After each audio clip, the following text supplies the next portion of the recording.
बरगड़ जिला गाइसिलेट पंचायत समितिर साधारण अधिवेशन पंचायत समिति सम्मिलनी कक्ष अनुष्ठित हो जाइछि।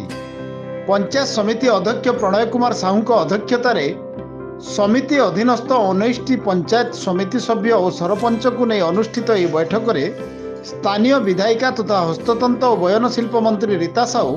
मुख्य अतिथि भाव जोगदे ब्लॉक स्तरीय समस्त उन्नयनमूलक कार्यर प्रस्तुति संक्रांत आलोचना करिथिबा बेले विभिन्न विभाग यथा साधारण बंटन, शिक्षा,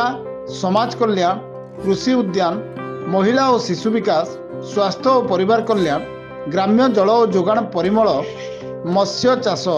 ग्राम्य उन्नयन, उठा जलसेचन, क्षुद्र जलसेचन,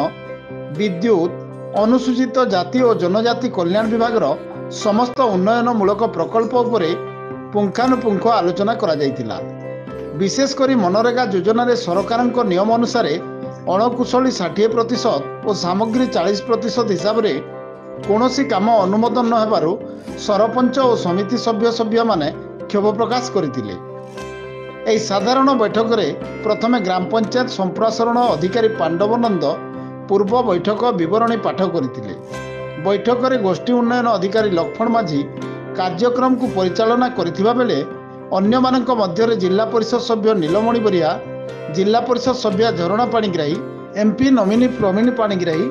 ब्लॉक सहकारी कृषि अधिकारी मधुस्मिता मिश्र, समन्वित शिशु विकास प्रकल्प अधिकारी सविता साहू और अन्य विभागीय अधिकारी माने उपस्थित थिले।